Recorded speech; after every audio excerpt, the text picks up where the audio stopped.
You're listening to Depth Perception, supported by our patrons on Patreon.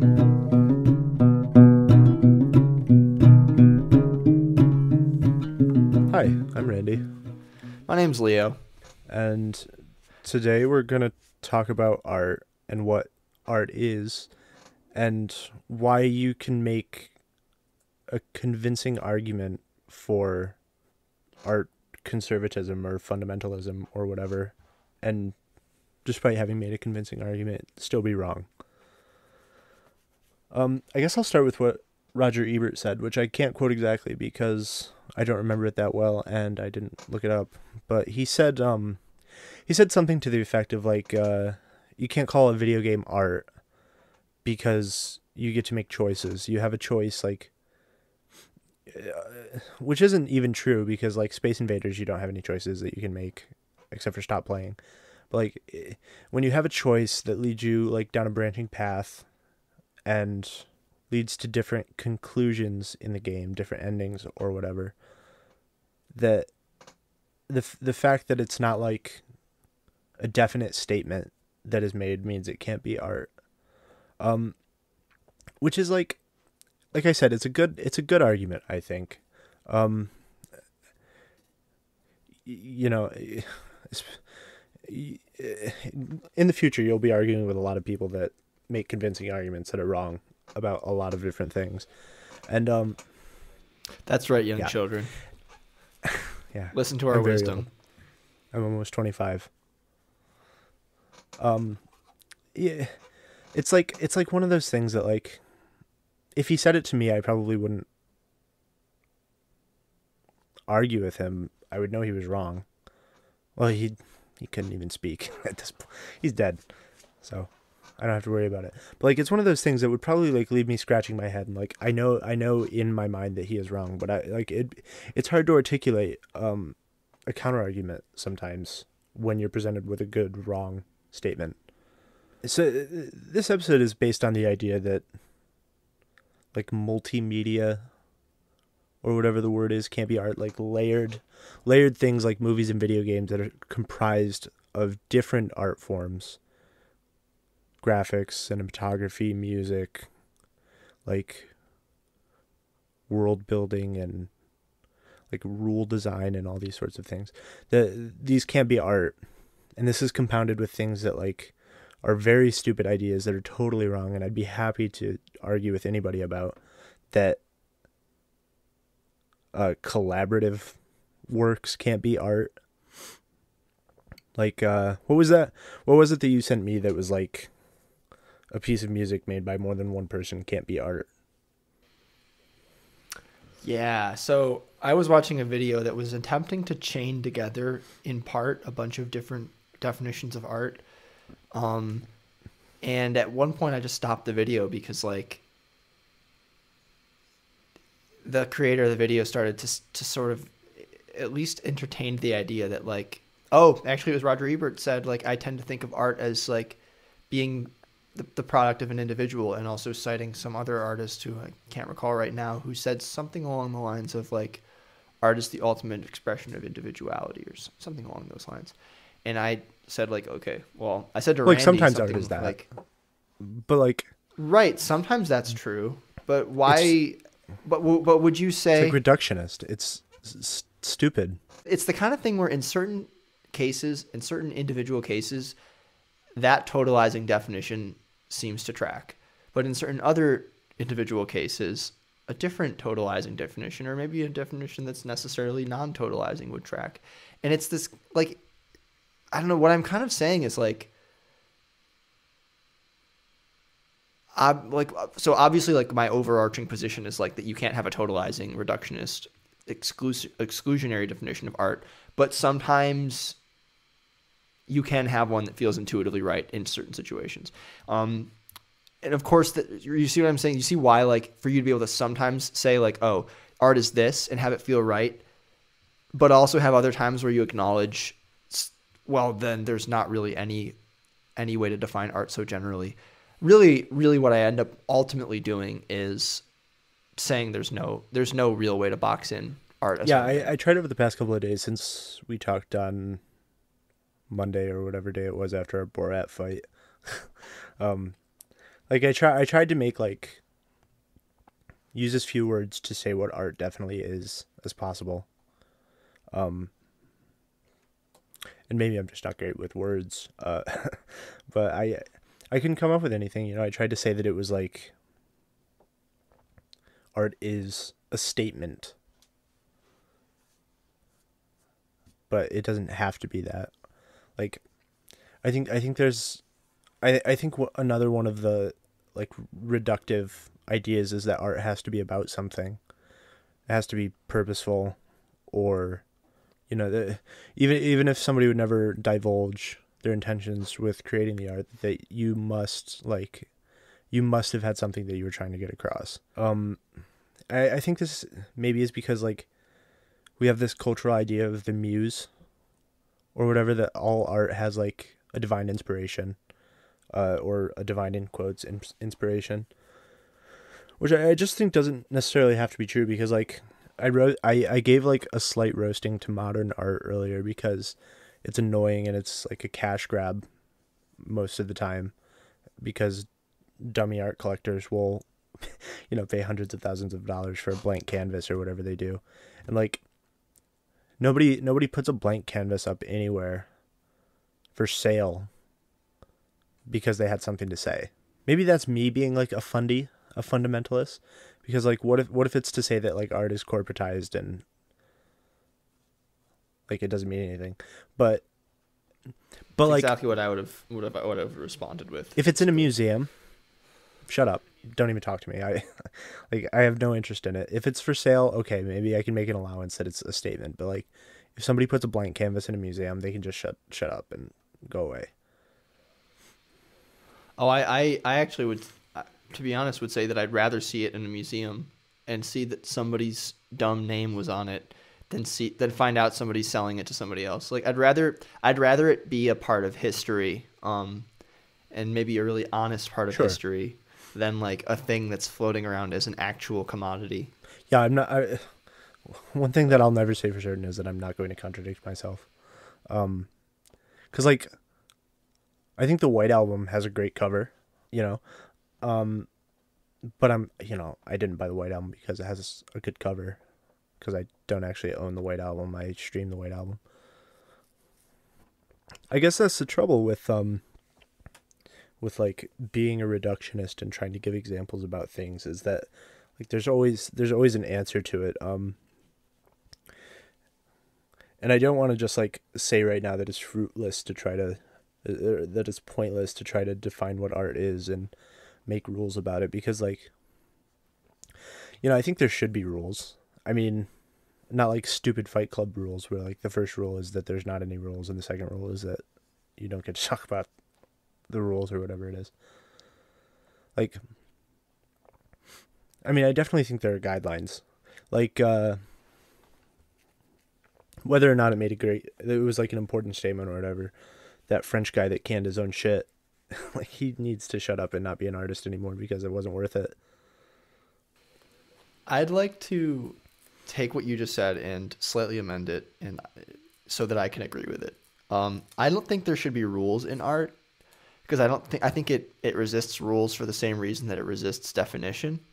Like they're kind of the same thing, but I do think it's totally okay to acknowledge precedents in art and to like ask yourself what it means when a precedent gets challenged. Well, sure, but I mean, if we're gonna say that like every blade of grass is art because there aren't any rules, and it is what it is, like I just think I think all the rule means is that like you have to be willing to count some things out. Oh, sure. What I'm saying is I think people will do that automatically, and in the situations where they don't, like let's have a conversation about why they don't, rather than having a conversation about why it should or shouldn't be art. That's kind of like what I'm saying. Can artificial intelligence produce art? That's a good question. I think, definitely people can use artificial intelligence tools to mediate the production of art. And the fact that you can do that makes me inclined to say yes. But part of the reason that I would say yes is because right now, my understanding of artificial intelligence, I mean, it goes back to like the simulation episode that we just did. Like, it's not really independent right now in any meaningful sense from the human intelligences that create it. Even without getting super deep in the weeds, like even if it's doing certain things that brains do, you know, it's doing those. It's the externalization of like human thought processes that, on some level, like that in a way that we can understand, like enough that I still think that humans are the ones making art that artificial intelligence is actually producing. Even in situations, again, where it's not directly mediated, like where they don't put in an input that's very specific or do part of the work for it. Like you still have to define something, you know what I mean? Like you still have to define some kind of parameters in order to create that. Like if somebody said like, I'm going to throw a balloon full of paint on the canvas, like to me, like making art with artificial intelligence is actually a lot more like that than it is like a person making art from scratch. Like the artificial intelligence is like the balloon casing, or what's inside of the balloon is like whatever the input is. Do you see what I'm saying?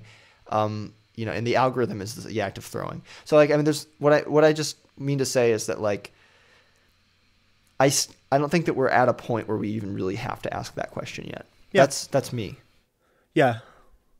I suppose I forget that artificial intelligence actually just means computers that simulate the human brain instead of actually being an artificial intelligence that thinks for itself and has its own business. Has its own business. Yeah, has its own affairs that it has to tend to and everything. Pays taxes. I don't know if Jackson Pollock ever did anything besides like his color splotches. Did he? Did he ever like sit down with a paintbrush and paint pictures? I would guess so. I think he was an established artist when he started doing that. Okay. So when you look at the color splotches, like, is the art the painting or is the art like color theory? Yeah, or is the art commodity? I don't know. Is it his reputation? I don't know. Like, I only use Jackson Pollock because I don't know anybody else that just put paint on the brush and flung it. But like, anybody could do it, and like, it's not good if the colors are bad and stupid and don't look good and don't work together. Like, I've never seen. So you're asking, is it art or is it color theory? And you're also I mean asking, like color theory like art. We can call color theory art because like when you know how to put, when you know how to put colors together correctly, like on the sleeve for 808s and Heartbreak or something, there's like a really nice color palette that goes along the side. It just looks really nice and like kind of sets the tone and everything. How many people would really say that it's like it's art to be able to put colors together well? Like, don't you think that you kind of have to define kind of like, or you should be able to, like put it into like language that isn't explicitly academic? Can you? Is that what you mean? Yeah. I mean, like,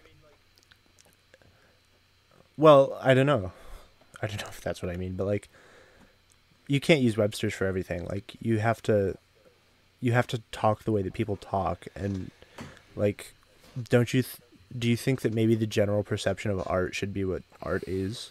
Let me give you a good metaphor or a good argument that's probably wrong. Okay. You can see that I'm holding a banjo right now. Yeah, with a little first prize ribbon on the back. When you mix, that's actually a shirt stuffed into the back of it to mute it a little bit. It's a blue ribbon. No. When you mix colors, can we agree that sort of the mixing of colors is analogous in art to the mixing of tones in music? Yeah. Okay, so like, let's say we do a traditionally pleasing mixing of colors, so like, I would say that could be compared to like playing like a sonorous chord, right? Like, yeah. Let's say that's like a pleasing mix of colors. It's sort of the equivalent in music. I don't know. So like, if I go like this, like, is it still art? Like, at what point? Like, if I pick, and is it different if I like take my banjo and I alter that string to something out of tune versus if I just pick it up, hear it as out of tune, and then attempt to make something with it as it is? I mean, is tension something that exists in like visual art, or like, I don't know, what's the word for like paintings and drawings? I don't know. Graphic art? Graphic art. Is tension like a concept in graphic art? Because it is like established in music as Right. a necessary element. Like harmony exists in graphic Yeah. art. Like Yeah. blue and orange go well together for a reason. Like red Yeah. and green are Christmas colors for a reason. But like tension, does that really exist in graphic art? I'd be willing to I argue mean, that tension yes. as an emotion obviously exists. Like in, okay, I'll do it. Show me a picture. But I also think that you're getting really close to something that is right at the limits of like what people recognize as music and what people recognize as art who aren't, academics, right? Like there's atonal music in academia, and there's a lot more people who I think if you pulled random people that you showed like a piece by like a really dissonant piece by like Boulez or Stockhausen or any of these guys I had to listen to in school, like they'd probably be much less likely to say that that is music than they would be to say that like any abstract artist, even somebody who's doing things that are very, very abstract or very, very confrontational, edgy, they're like more likely to with identify the avant-garde art with art than they are the avant-garde music with music. And I think that's related to what you're saying. Like that being said, like I still think there's examples where like I don't know, because sometimes it almost doesn't quite work, like the limits within the academic sort of fields of art and music are different for each other, and there's certain things that happen in like punk rock that like resemble a lot of the time like certain types of abstract art, like in terms of like their spiritually like what they represent, what they try to do, even when some of that art comes from the academy. Like I'm just saying that there's art that like could be made by somebody who is just as much removed from like the popular world of art as this musician is from music. But the artist could make something that the average person would be like, oh, that's cool. That's pretty punk rock. Like, there's something going on there where it just doesn't, you can throw Jackson Pollock can use colors that aren't quite as pleasing, and he made plenty, he made a shitload of these pieces. Yeah, and but people, they're all at least valuable. There's something aesthetically nice about all of them. It's part of it is that the aesthetic of it is created by its status as a commodity. I think that that's a real thing, but I also think like if you listen to the things that I would reach for that as like the equivalents in music to like where like there is a concerted effort to use tones that don't have an obvious harmonic relationship to each other, or just to use tone as texture, without any even thought towards harmony at all, or even really traditional dissonance. Like the result is not the same. You don't get a Jackson Pollock. You get something that people just hear as noise for the most, not everybody, but most people just hear as noise, where the aesthetic elements of it become pretty, people who like it tend to use the word cerebral. They become pretty much about like knowing the world, knowing who the person is, knowing the process that they came up with to get to it. Whereas there's not really process artists in quite the same way as there are process composers. I mean, like I don't know. I just don't know what the term means. What I mean is like any kind of process that you use before you start writing, like a pre-compositional process, whether it's like coming up with a table of numbers and assigning those numbers to pitches to get your pitches out, or just coming up with a process of creating a randomness. It's not the same thing as the like extremely fine-grained results that you get with art. And I think that's because our mind is more likely going to generalize aspects of music in the way that we don't generalize aspects of art. In music, we get things like, two different people can play the same piece. completely different instruments, and it's the same piece. And you still identify the composer as the creator of that piece, right? The piece has to exist in time, but the trade-off to that is actually that a bunch of different iterations of that piece can exist, and it's not clear exactly when it stops being that piece. Even if there's rules within the genre, like classical music. Well, I think that's the same with art, though.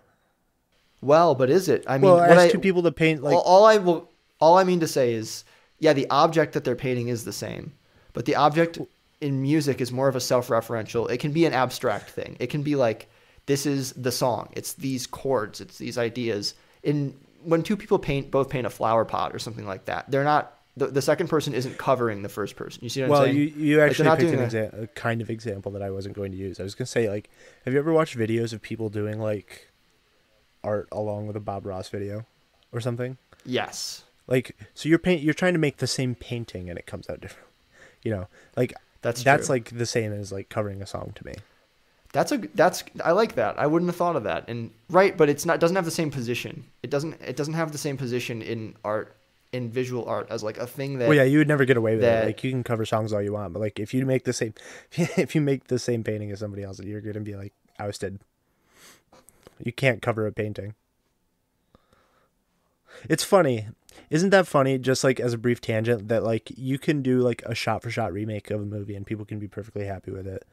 You can make like a pretty identical cover of a song and like people will find something to like about it. Whether you like have a better voice than Bob Dylan, which would be hard not to, or you're a better guitar player than whoever. Yeah. Like, but if you just go around making the same painting as everybody else, you're done for. Like, you go to prison for that. For like forging art. Yep.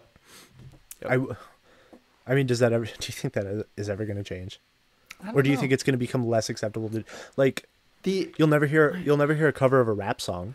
The focus of art needs to change for that to be the case. Literally, art needs to become more like music for that to be the case in ways because that art it just fundamentally isn't right now.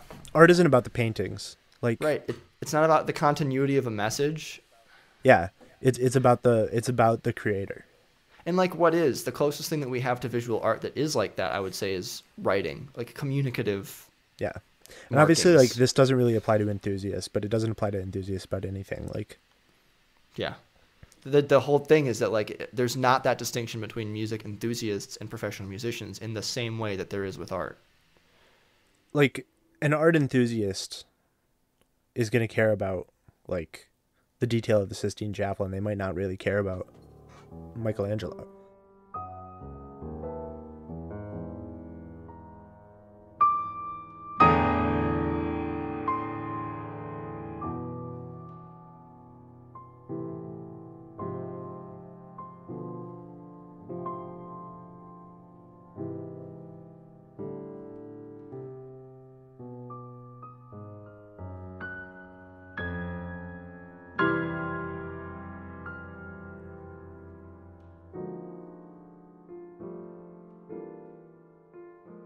Roger Ebert had that little line about art tending to be the creation of individuals. And I can see why he was compelled to say that when it comes to something like... But that's the thing is, like, that's not even how movies work. Right. The archetype of the individualist artist, the genius or whatever. Like the savant, yeah. Yeah. Just a lot of the famous people sort of are in the shadow of the other famous people. And they're, So just keeping that in mind, let's go to that example we were discussing the other day. Like, okay, you're playing a part, forget movies even, like just, again, a band, like a 3-piece band. You got a bass guitarist, a singer, and a guitarist. What is the bass guitarist making art when they record their bass line? I wonder what he would have said, like, if you're playing exactly the part that is on, on the staff that, like, you're supposed to play. Like, maybe you're not making art because somebody else made that and you're just playing it exactly as you're supposed to. But, like, would you even bother listening to somebody that said, like, a Grateful Dead live show is not art being made? No, that's annoying. Like, you wouldn't even consider it. Right. Even if they were playing everything straight. Like, you would never, ever even, like, give a second thought to that opinion. Right. I think that if we limit ourselves to thinking that art is just individualistic creativity, well, we limit ourselves. That's really it. Yeah. Well, I was just thinking about Shakespeare because I have a Shakespeare collection here. Like, I've never really enjoyed watching Shakespeare be acted, which is how it was meant to be. Like, it's not meant to be read in a book. It's meant to be acted. Like, you're supposed to see Patrick Stewart like hold a machine gun and be Macbeth. Or like you're supposed to see Kenneth Branagh as Hamlet. Like, that's how it's supposed to be. I mean, maybe it's supposed to be in a theater without any like a set or anything. But like, it wasn't intended to be read on paper except like before you go on stage and perform it. So like, is there a hierarchy, or is there like, is the play and the performance, are they different things? Like, I mean, obviously they are different things, like the play and the performance. Like, you could have a shitty play that's performed really well. Is Shakespeare the artist, or you know what I mean? Like, and it's actually really interesting. You brought up is the play the art, but also are the parts played the art, or is it just the thing that Shakespeare wrote? Well, like Shakespeare, I think said it himself that like, didn't he say like the play's the thing? Like, what would Shakespeare say about it? Like, would he say, like, my play is something else besides the performance of the play? Like, setting aside whatever the play is, I mean, I think it's art. As a play, I think it's art on every level. But setting that aside, like, if really it was as intuitive an idea as I think that Ebert, it's very possible that the person who made this video was misquoting or misreading Ebert. But let's assume that Ebert actually did say that he tends to think of artworks as being the part of the thing that's created by the individual. Why then would we be at all compelled to try to make Shakespeare into multiple people? Like, if it was really that an act of... What do you mean like by that? You know how that there's all these theories about Shakespeare? I mean, they're not credible theories in the modern scholarship. Okay, I wasn't sure if that's what you meant, or if like you were talking about a performance. No, I think it's ironic that there's a tendency to disbelieve that one person could have created something that's such a considered to be such a highly regarded piece of art, or the piece of art in its genre. If at the same time, Nobody questions Da Vinci. we can't even believe that. Right, no one questions Da Vinci. It's just like... And Shakespeare's plays like aren't that much better. It's literally just because we don't have a lot of autobiographical like information on Shakespeare that people were able to at one point push forward this theory. It's not like there was anything that... It wasn't like there was anything unique about the words of Shakespeare's plays. It was just the lack... I think it's... People will say, oh, it's because of the prolific output. No, like there's plenty of prolific artists. It really comes down to the fact that there was a gap in information about him allowed people who had a hard time imagining that one person could be so individual, like as an individual could have made all of that work, to come in and say like, okay, like I disbelieve this. It's like just the need to fill that gap with the disbelief in the power of one individual to create such a body of work is, I think it speaks to the fact that like we don't actually intuitively think of, most of us at least, don't actually think of art as something that needs to be made by one person. Well, and like the stupidest thing that people do is say that it was made by one person, but it just wasn't Shakespeare. Like people do that too. Yeah, they do. Which is just pointless and dumb. And like, I guess I don't have anything else to say about that exactly, but like, so going back, like, but nobody who else gets questioned like that? Like, no, it's not really. Like Shakespeare's work isn't that great. Well, I'm sure like, other people do, but it's really excellent. I mean, it's like the standard, that most people everybody fails to meet. I've never liked a play except for a Shakespeare play, but that's because like his work is really exceptional, and that was the first theater I was exposed to was Shakespeare. I don't know, like, is it hierarchical? Like, obviously, like, I think it's not. I don't think there's a form of art that is above another form of art. I don't think there's a medium that's above another medium, but like things within the same genre, like, people have hierarchies there that, like, I guess music's the easiest thing to say, or like painting, like abstract painting is stupid, but like realism is great and cubism is great, but polka dots are stupid. And You're gonna miss something though. There's no exception to this. I'm gonna say there's no exception to this ever. If you apply a criterion before, like maybe if you're on your deathbed and you've seen all the art and you're like, this is what I think art is. You got no art left to see. Even then, what if there's an afterlife? You might spoil it for yourself. But I mean, if you have art that you've left to see in a certain genre, like, why make a statement about what is good in art? You're gonna end up putting pressure on yourself to ignore whether it's a beautiful individual contribution or something that's uniquely collaborative in some genre that you wouldn't normally look at based on what you've said about your own opinions. Like, even if you hate everything in this genre, or you say like, okay, I think modern art is this, and landscape painting is this. One, if you really think that good art can't be not like landscape painting or still life or some kind of traditional, but specifically realism within those, right? It's just like, try to think about the time. To me, it's just like, can't you think about the times that you've really enjoyed any given painting in those genres or any given artist? And like, wasn't there something that you couldn't quite articulate about this painting or that painting? Was it just technical skill? I mean, and of course the answer is no. I don't think there's anyone alive who like looks at paintings and just goes, "Oh, that tree is really accurate." Like, it's always about that. Yeah. Have you ever seen that Jesus reconstruction? Oh yeah, that's probably the most important piece of art to come out of the last 50 or 60 years or whenever that happened.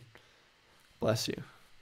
I do have to say, out of all the pieces of art that have been created by an accident of wealth, or that are a statement of wealth, about wealth, that's my favorite. That's the most important one. That one says more than any other, and then Duchamp's fountain, than anything. It's the one for me, I think, is the fucked up Jesus. Maybe I'll make that the still image for our video this week. You should. Yeah. I mean, I don't want to just meander through this whole episode, like musing about things, but I just don't I call it unproductive in our text messages, but like beyond that, like beyond just being unproductive, because you could do unproductive things all the time and not feel like you're wasting your time, but like anytime I have to listen to somebody like be a critic and say what is and what isn't art, and like what the rules are and what it can and can't be, like if all the people in the world got together and said there is like one hard and fast rule about what art is and what it isn't, I guess I'd be okay with it. But like more than being unproductive for everybody to have an opinion, it's just like it feels like a huge waste of time and energy that could be spent actually just making art or appreciating art instead of deciding what it can and can't be. Yeah, like appreciating art for sure. For sure. Like if everybody decided that things that nature made can't be art, I'd be fine with it. Like, yeah. Like, you wouldn't mind. Like there has to be like intention, right? Yeah. I'd be okay with that being a rule. I don't know if it is or not, or even if it should be, but like, well, there's things. What about bird again? song? There's like a just because you said it. What about bird song? I thought you told me that was art. Yeah. Well, they do that on purpose, though. That's true, but like, doesn't a tree do shit on purpose that we like? Well, I don't know. I guess. I just mean, as much as like parts of my body that I don't think about as like, that regenerate on their own, do things like. Yeah, but is your body creating a new cell? Is that art just because it's productive? I don't know. I think sometimes it is. Just because it's additive, like. Maybe, I don't know. Like, is cancer art? That's exactly what I was gonna say. Like, there's nothing more productive than a cancerous cell. Yeah. Like, what about, and also like when a tree does something in response to a disease, like I wouldn't consider that art, although occasionally the result of. Well, yeah, but sometimes you look at like a tree that got struck by lightning or something, and it has like a really exciting pattern in it, and I think like that's art. Right. Sometimes art troubles the difference between like perception and projection of meaning, right? Like sometimes your perception of the meaning of something kind of makes it art in the moment rather than it being somebody else's projection of meaning outward. Maybe that's the rule, is that it like, if it evokes feeling at all, like, I can get angry at modern art all I want, but that's how I know it's art. Like, regardless of my opinion of whether it's good or not. Like, I can get the fact that it makes you feel something or think about something, or, begs interpretation. Like, maybe someday I'll see like, a pattern. Like I was gonna say like a crop circle or something, but that's stupid. People did that. That's art.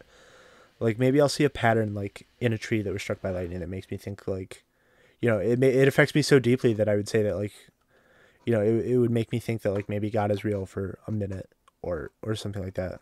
I think you just said something really cool that like about crop circles. I love when I do that. Which is kind of, that just reinforces, I mean, it's like literally what you just said, but it's another example of it, like about patterns in nature. It's like whether or not a crop circle can be conceived of as a pattern in nature has more to do with whether or not it was made by humans than whether or not it was made by aliens. Do you see what I'm saying? Like, there's a way, it's easier, I think, for us, I might not be speaking for everybody, but there's a certain sense in which it's easier to imagine that aliens are like some kind of abstract force of nature, indistinguishable from other forces of nature, than it is to imagine that,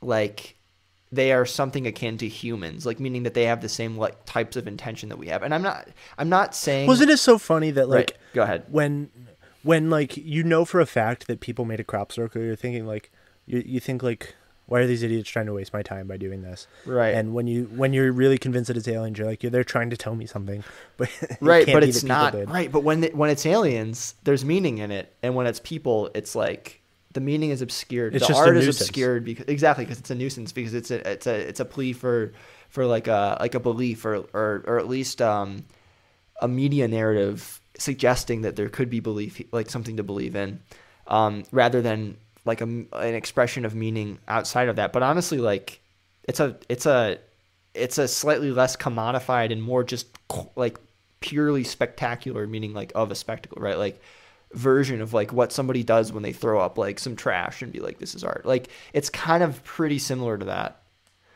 to entering a urinal into, an art exhibition.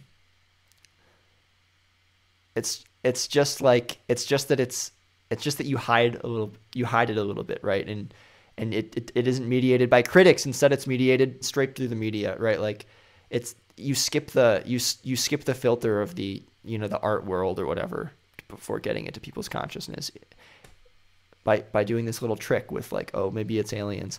Think about like someday inevitably, like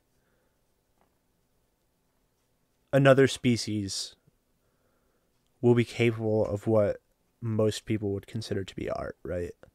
Yeah. Like, it makes me think of like at the Mountains of Madness, I think it was, where like one of the people is like looking at paintings of this elder race that, you don't have any. The only reason I bring it up is because like you'll have a species that like you can't understand body language or expression or how they perceive color or something like that. Like, does art have to be something you could possibly understand? Does it have to be something that can be communicated to you? Like, I think no. Right? But that's agree. something else that like, I'm glad you said that, because I wasn't sure what you thought on that, and I would have liked to bring it up, but probably would have forgot. Well, because like the blank canvas can't be really communicated. Like, you can pontificate about it and everything. But, right. But like in a way, it's kind of, it might as well just be a mask. It might as well be, it's like a shape-shifting thing. Yeah. It's like, I would say definitely that not all art is going to look different to everybody. Like, especially realism, like, like a still life painting of a bridge or whatever, or a pot of flowers. Like, it's going to look like a pot of flowers no matter what. But like I guess I have to just recant what I said about the blank canvas earlier. I thought it was wrong like right after I said it, and I really think it's wrong now because like, and it's so stupid and obvious, but like, A blank canvas is a blank canvas. Like you're projecting, like when you see it, you're never going to project the same thing onto it twice. Like you're never going to have the same feeling about it twice. You're never going to see like, sometimes you look at like is a blank canvas any different than like the white screen that comes like when your computer like goes to shit for a second, or like when you're like blinded by the sun and you see like little wigglies in your eyes? Like, I think is it any different than that, where like whatever you're seeing behind your eyelids can be like the art? right. I think it's different. I think it is different, but I don't think it has to be. Like I just think that it happens that it always is. Do you know what I mean? The reason that it can be anything is because it's nothing. I mean, like, but it's not nothing. The reason I said like that you're blinded and you see the squigglies in your eyes is like that's your perception at the time that it happens. Like it's going to be different every time. It might be really, really the same, but it's not going to be exactly the same. Like you're never going to have the same squigglies in your eyes. Yeah, I mean, it calls attention to the fact that whenever you look at any artwork that you've seen before, it's not going to be the same. But it calls attention to it as a symbol too. Like the blank canvas, like, is a very direct symbol of emptiness. That it's a thing that you're supposed to keep away from other art. Like it's a thing that you're not supposed to identify with other art, but when you see it, you inevitably do. Like you inevitably But yeah, reflect. like do you remember that stick and rope analogy that I told you about? Like The do you two remember that? tools, yeah, the two tools of Yeah, humanity. the two tools. And like you're right that like in an exhibit like on display the blank canvas like acts as the stick. Like it keeps other things away, right? But like when you're thinking about it and like you're interpreting it and you're having emotions about it, like even if you're just pissed off, like it's a rope, it like it pushes out like all pretense and everything, and like it just pulls in the person that's viewing it and experiencing it. Mm-hmm. And I think it kind Yeah. of it's a thing that in certain situations can increase the effect of other works of art as rope. Like as punctuation. Yeah, yeah, yeah, yeah. Like it will other art in the context or in the context of the memory of the blank canvas or within a gallery that contains one. It's all art can be a commentary, but certain types of art you have to see sometimes in order to realize that certain things about other types of art.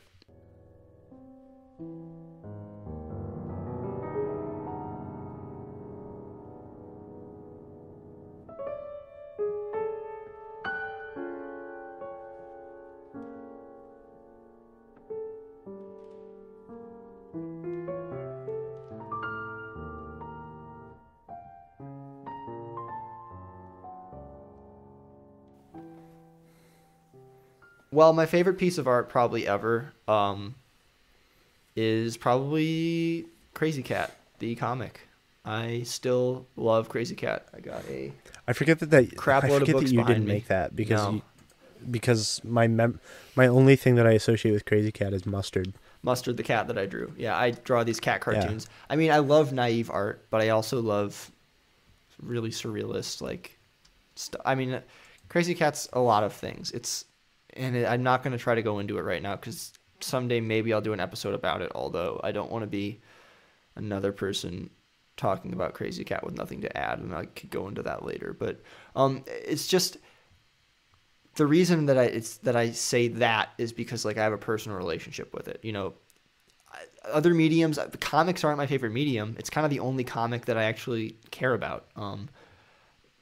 Other artists that I like tend to be artists who either have a really, really specific individual style, which is it's kind of ironic almost, or artists who do things that are who perform certain actions in their art that like surprise me. Like are able to communicate things about what art is in creative ways. For example, like naive artists, like people who use deliberately childish styles on purpose, or just as a matter of fact of the way that they approach art, and who are well known enough for me to be able to see their art. Like it's one of those kind of weird things where I part of them being an artist I like is the fact that they're like well known enough that I've heard of them. Like they're not necessarily somebody who's special, and it's both frustrating and kind of encouraging, and also confusing. Why like somebody who makes something really brilliant, I see their art more brilliant, like as more brilliant than I would see somebody else's if I haven't heard of them. It's the presentation. It's a thing that you can be aware of logically. This isn't a museum. This is a person who has institutional recognition, and know that you're experiencing it in a certain way, but not being able to actually quite ever glimpse the effect itself, the effect, like the illegitimizing effect of the institution. Like, that it's there, that it's the reason why you like the piece. And there's so much evidence for that being a factor, but you can't actually see it. You can't actually see the bias happening. So kind of artists who make me think about that, I both love and am, kind of rankled by. Well, yeah. Like, you made me think of the movie Yesterday. Do you know that stupid idiot movie? No, I don't. That's I know what it is, though. Yeah, the Beatles don't exist. Yeah. So, like, would anybody give a shit about, like, She's a Woman or something if it came out today and it wasn't part of, like, part of the legacy of the most successful band that there was? Would anybody care about Yesterday or, like, A Day in the Life? Would it matter, like, in the canon? It's a really good question. Like, I haven't seen that movie. Art kind of is, like, well, don't. I was going to say I haven't seen that movie, but I think of it it as, I don't know, like, potentially cool, but only cool if it's done in a very specific sort of surrealist way. It's not. Because if it's not done in that way, it's dumb. I've only ever seen the scene where the main character meets a guy that's pretending to be John Lennon. Which really sucks. It's stupid. I think it's bad because the idea of the modern world existing, like without the Beatles is silly. Because if it wasn't the Beatles, it would have been somebody else, and also the obvious thing of like probably would have been the Monkees. Yeah, would have been the Monkees, or if the Monkees didn't get famous enough at the right time, it would have been some other British band that we've never heard of. Yeah, that's the thing that I was getting at, is that, like, except to you, art doesn't matter without context. Like I don't think I love Hey Jude because I'm a fan of the Beatles. Like, it matters to me as a song. Like, it evokes feeling and everything. But, like, outside of, like, your personal feelings, like, art doesn't mean anything without context. Like, you can have a favorite band and everybody else is going to hate that band. Like, I really like the Haunted Wind Chimes, but I bet 90% of the people that watched Hellier thought it was a stupid song that turned up in there. Like, but I love it because I have, like, context and I've, like, tuned into virtual concerts and things. And yeah. Just like, I would say, like, my favorite sculpture is Rodin's Belle Lumiere. But I bet, like, almost everybody that sees it just doesn't give a shit. And, like, maybe they think it's a cool sculpture or whatever, but it doesn't have any, like, personal significance to them. Like art on the one hand is everything despite its context, and also nothing without it. Like Get Back isn't a great song, and Get Out is even worse. But, like, it matters because it's a song on the last Beatles album.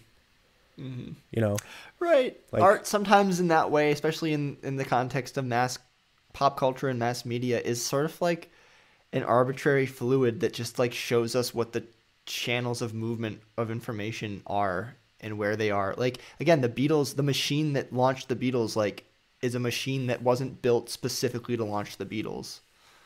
It might have found its conscious, overt realization in certain particular situations in distributing the Beatles' music, but it already was primed to exist, and it could have a very, very similar machine would have emerged, under slightly different circumstances.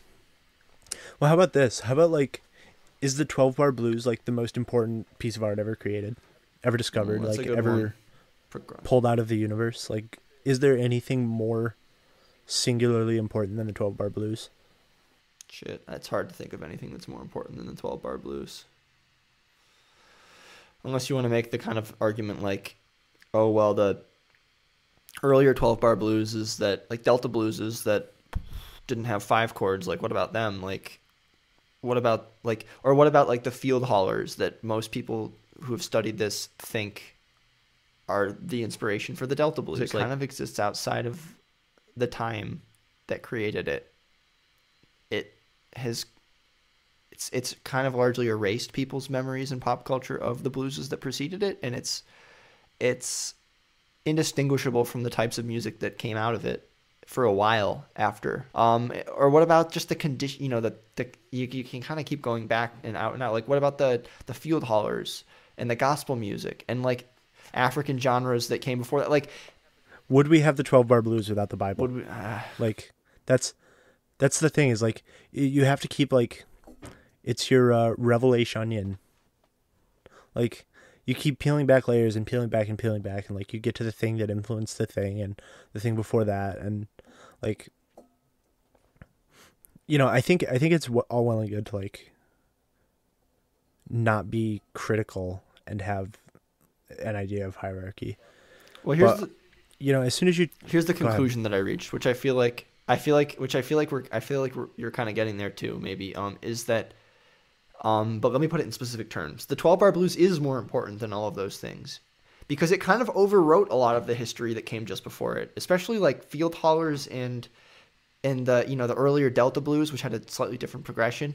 Like people don't really, you know, music buffs and historians, people like that, they know, many certain subgroups of people really know, but it kind of overwrote that for most people. Most people at least know what blues is, even if they don't really know what blues is. And they would recognize certain things as blues, but they don't have to know.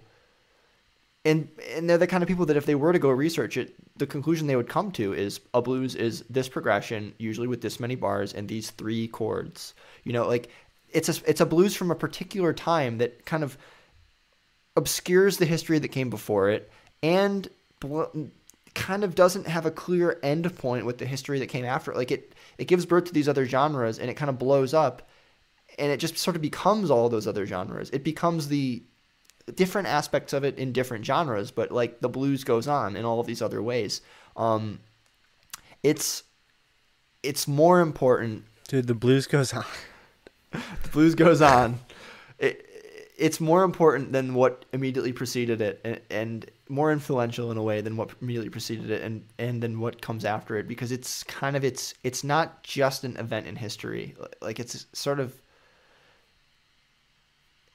I don't know, at this point it seems silly to just talk about the blues as a bunch of little parts that fit together. And that's the thing, like no things can just be reduced to their parts. You know, we're talking about reductionism, that kind of reductionism. And also no things, and things emerge from their parts in history, which means that sometimes things happen in history that kind of that can't really be understood as the product of what just came immediately before them. You know what I mean? Like you're going to miss that.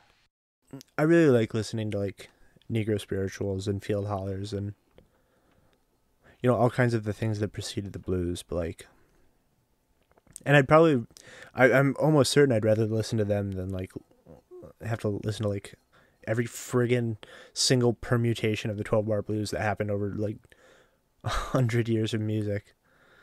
Like, you know, like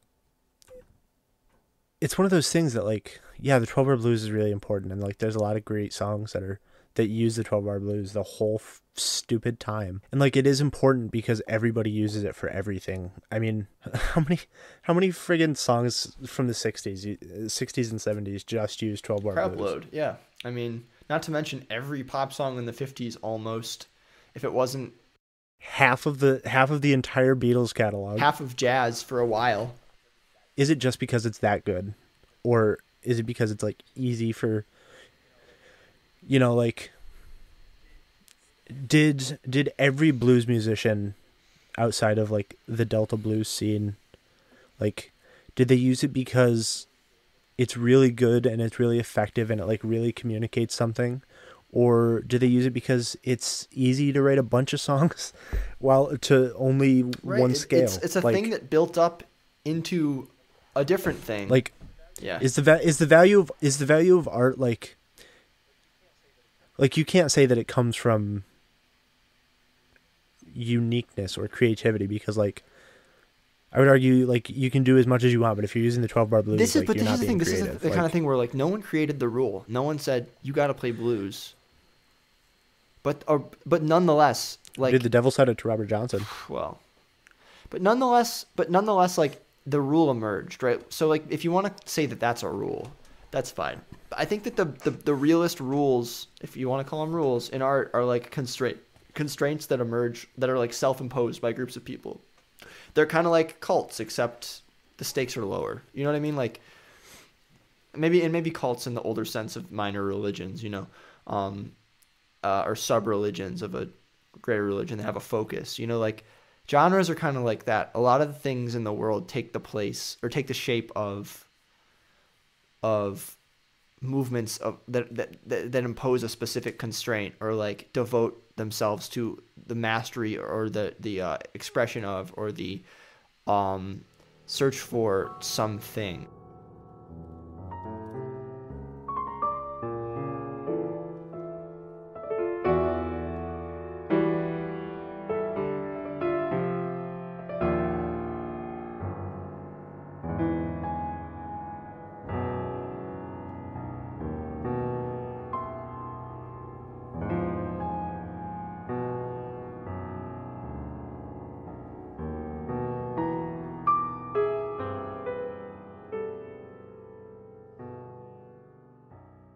And how far back does it go? Like, for me, like, I think there's like a funny feeling that I have where like, there's like a period where art doesn't really do much for me.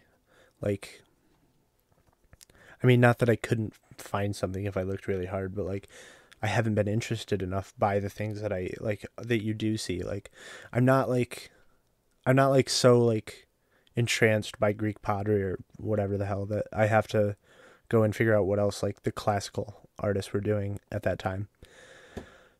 But like there's like cave paintings that really do it for me and I really love, and like I wanted to make our art for this cave paintings, but I couldn't get Leo to acquiesce. And then there's like an entire age where like I don't give a shit. Like Bayeux Tapestry, get out of here. Don't care. Like I want to see like the Vitruvian Man, you know.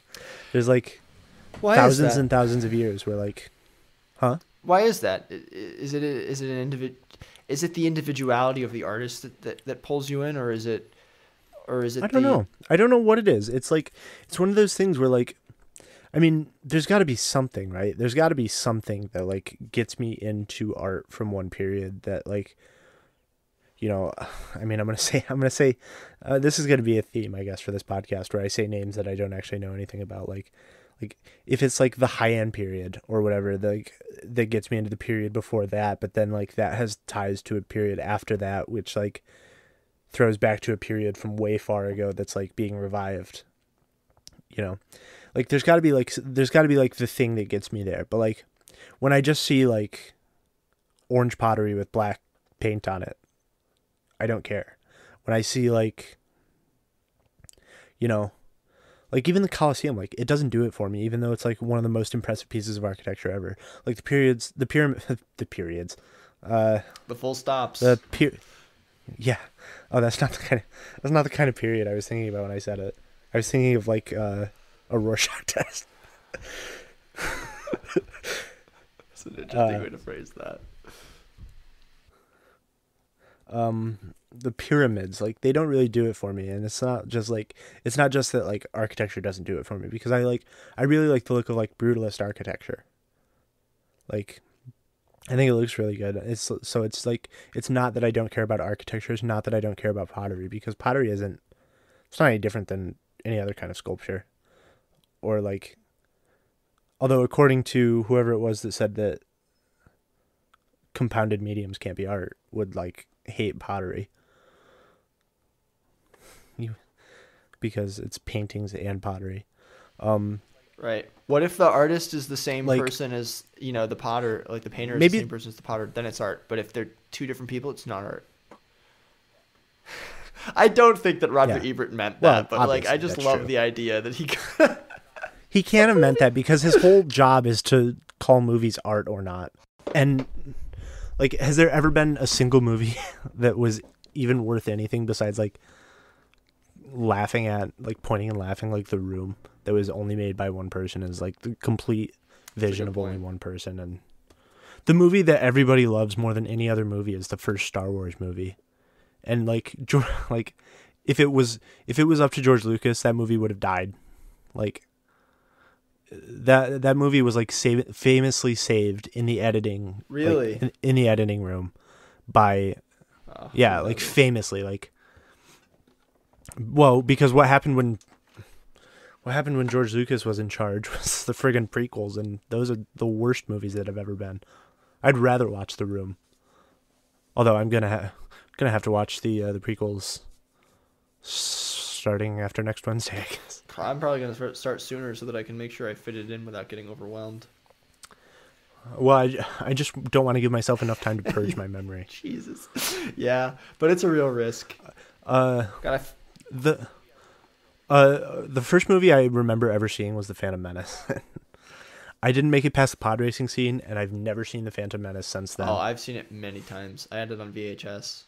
When Anakin's like, "It's working! It's working!" That kid's a bad actor. It's one of those lines that I remember, and I didn't know why I remembered it when I was little. And I remembered it because it stuck out because of the way he was saying it was kind of weird. And then when I got older, I realized, from just referencing my own memory, that he's not a good actor. That's why.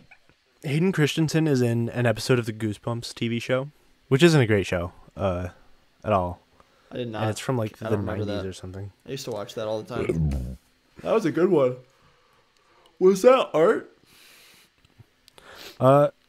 Some people would say some of Hosmic's burps are art. She can do like really weird things. I hope I never have to hear that, because I think as much as I can't help but do it, because I don't actually burp that much, but I'm drinking, and no, normally I just sneeze, and I do some like creative things about that, but like I try to be subtle about my barping.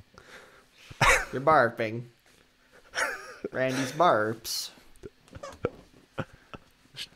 We can't make fun of the Dutch on another episode. Oh, well, it wasn't making fun of the Dutch until you said that. Much like a lot of modern art not being art until someone says it's art. You know, a lot of instances of making fun of the Dutch are not making fun of the Dutch until somebody then later says they were. Oh my God.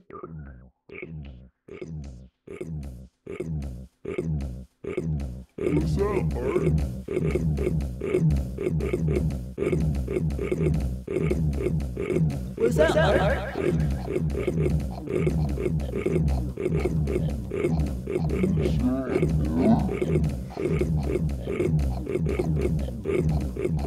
Was that art?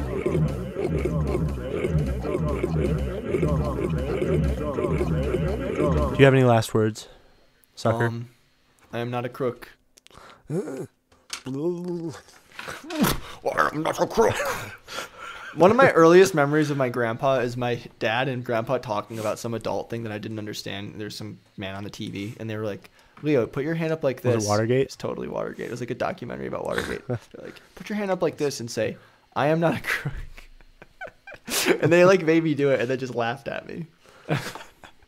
My Richard Nixon memory is Futurama with Richard Nixon's head in a jar. I think I've seen that one, but I don't remember. It's like Spiro Agnew is a body that works but doesn't have a head, and Richard Nixon has a head in a jar, and they get put together. They like go on adventures sometimes. Wow. I guess I just want to say, I think it's pretty funny, the idea that like, is the bass player in the band playing their bass like track, are they making art, but then the final song isn't art? And then also, if the final song is art, does that mean that the bass track isn't art? Like, yeah. This is the thing about it, like, right, like, you could, back to what I said about, like, if you're just playing the thing straight as somebody else wrote it and you're doing it exactly as they wanted, like, if you are doing that, like, and you're talking about it, like, you can make a good argument to say that that's not art, because like it's the basis, like doing something somebody else said, and it's not art. But like that's why I say it's like it's worse than being unproductive to be a reductionist and like a fundamentalist and like be conservative about saying what art is, because like what if that bass player knows how to like nurse a really great tone that nobody else can put together? Yeah. Right. Sometimes is art sometimes actually fragmentary. Another question that I think somebody should be asking us is, can there be examples of things that come together into a whole where the pieces are art, but it doesn't quite work as a whole? I sent you the PDF for that Garnet Rogers book, and I don't remember what specifically or who specifically, because it wasn't anybody famous, I don't think. But like he was talking about how he saw this. I'm sure I've listened to Stan Rogers an awful lot more than you have, no doubt about it. But like Garnet Rogers is his violin player. It's his brother, his violin player, and that guy can make sounds with a fiddle that like really, really like make more of what the fiddle is than like, you know, because he's like a pretty average player, I would say.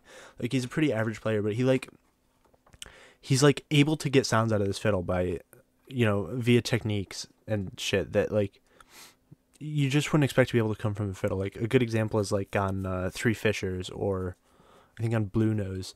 But like the way that he did that was, you know, he watched a guy who was a guitar player like do some shit with an amplifier and like fucking around with a guitar and an amplifier in ways that I don't understand, and like playing with the knobs and everything. And he tried to replicate it and he got it wrong. And he ended up with this like really excellent fiddle sound. And like art doesn't have to be done right either. Like it doesn't have to be done right. Like you don't have to be able to like, you know, if you're really devoted to a style or something, like if you're really interested in being like a great cubist, like you don't have to do it right. You don't have to do it the traditional way. Like I really think art is one of those things that you just have to be like beyond liberal about. Like you have to be beyond like, you have to get over trying to like not even box it in. Like you can box it in all you want. You can say that you don't like country music, and I'll probably say that literally every day until the day I die, that I don't like country music. But like I definitely like country music. Like I like country music. There's good country music and I like it, and I like it a lot. Like you can't be a stickler. Like you can't be a reductionist. You can't be a fundamentalist. Like if you actually care about art. If you are doing those things, you don't care about art and you just like some stuff. Like you're just a fan of some things. Let me change it up with an anecdote real quick. Passed to me from somebody else. One of my professors in school, music professor, who actually was somebody who would probably have cool thoughts on this, but he told me that his ex-wife at some point was asked to play violin on a Muzak track.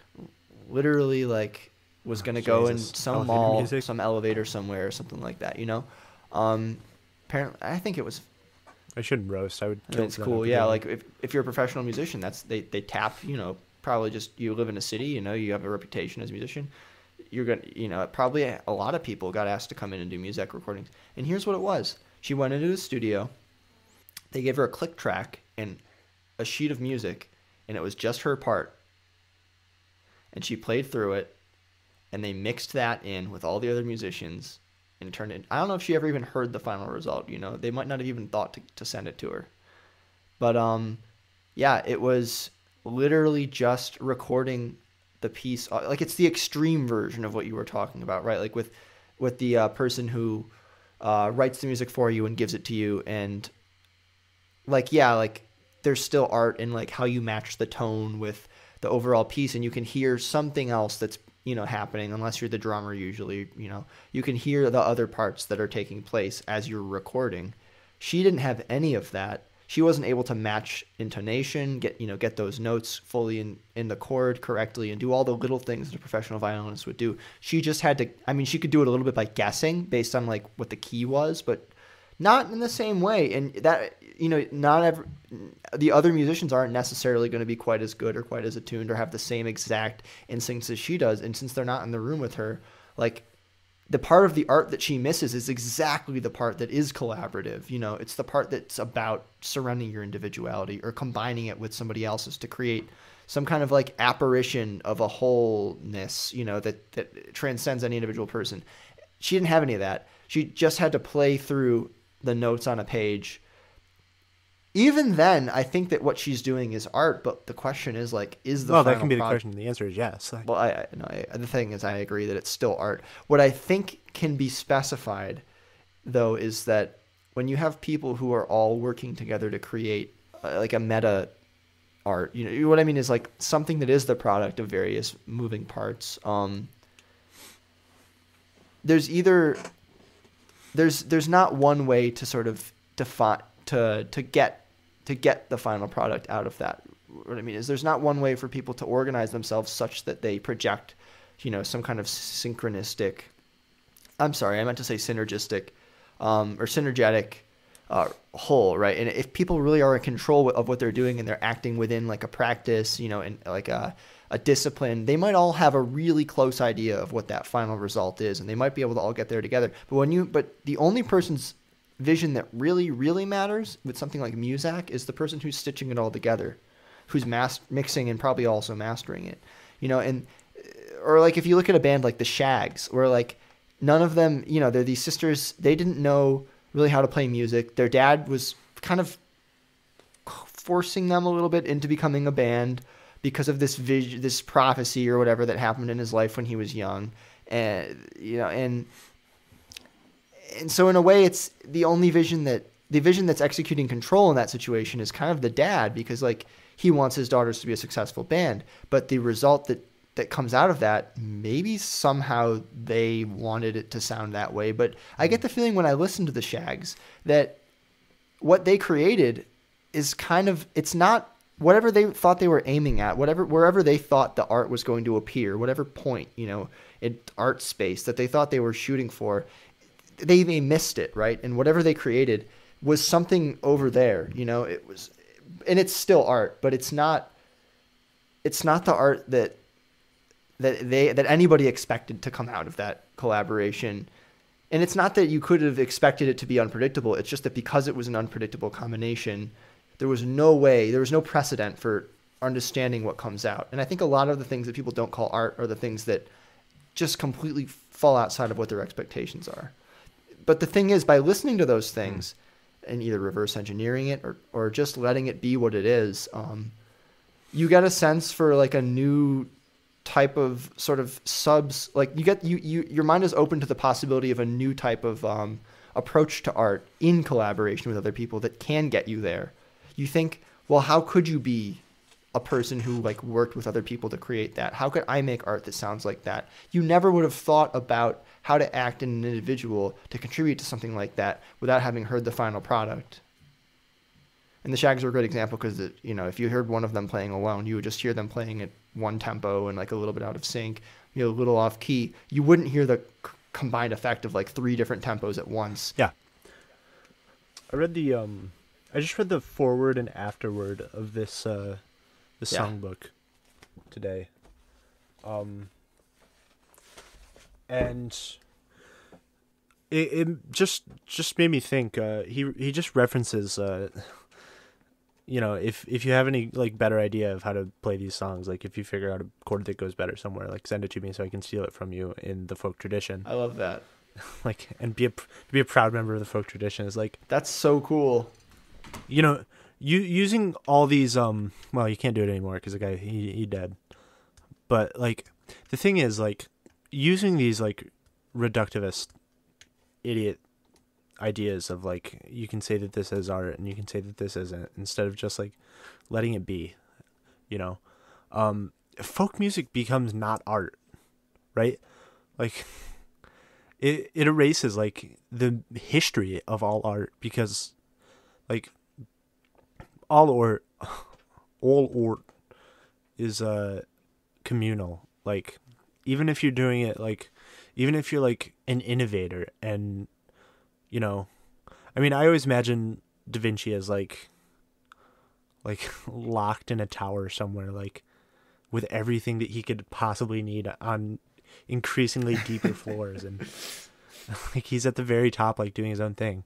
But like, even if you're an innovator and you're doing something like wholly new, it's communicative and communal, and like it's like, you know, nobody would argue, I think, that the Vitruvian Man is not art, or that like anything that Leonardo da Vinci did is not art. But like, it couldn't have been done without like the guy that made up algebra. Like, it couldn't be done without like all these iterations before it that, you know, might not have anything directly to do with it, but you nonetheless rely on it when you're doing anything. Like to be a reductionist is to get rid of everything that isn't just now. Like to deny history in a way. Like, yeah, it's so interesting. Okay, so Pierre Boulez, at one point said, like, it's not enough to just, for the Dadaists, to draw a mustache on Mona Lisa. Like, we need to destroy the Mona Lisa. We need to literally destroy old art.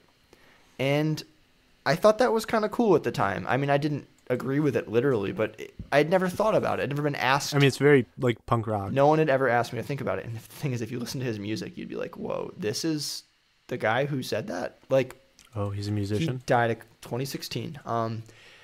He's a serialist composer and conductor, and he taught at like the most prestigious school in France for a long time. I think he was involved in the founding of IRCAM, but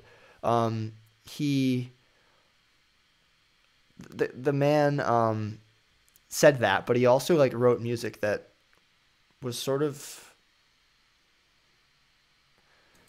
how do I sum this up? He wrote an article called Schoenberg is Dead when Arnold Schoenberg died, and Arnold Schoenberg was the creator of 12-tone serialism, like 12-tone music. And Boulez was like the one who was like 12-tone music, which uses all the pitches on the piano equally. That's like not enough. Like, we need to like further abstract music from the guiding hand of our ear, you know, and that was his program. It's not that he didn't write a lot of cool music that way, but he was pretty insistent that like that was the path forward. You know what I mean? I think that something aesthetically in his music is like reflected in sort of the suggestion that we should openly destroy history. The idea of reductionism, this is what it was, right? Like the idea that reductionists, in a way, unwittingly a lot of the time, end up destroying history by, especially when they're like reducing art to individuals. I mean, that's the truest kind of reductionism a lot of the time. It's mechanisms, you know, it's moving parts, it's atomized individuals, individual people, individual things working together, creating alone, essentially, you know, kind of solipsistically. That kind of makes any kind of historically occurring synergies sort of coincidental, you know, rather than the point. It's funny that, like, when you listen to somebody who is a reductionist, I accidentally said the word reductivist earlier. It's, you know, you listen to them and like, when you think about their criticisms, like, as much as they say like art is about like the individual and individual expression and all this, like it almost sounds like they'd rather have art by committee, like, or like machine printed art based on algorithms or something. Like, you know, it just seems it. Also, I'm sure I said it a bunch of times already, but it just like it seems like they'd rather there wasn't art because they have to work so hard at figuring out what art is.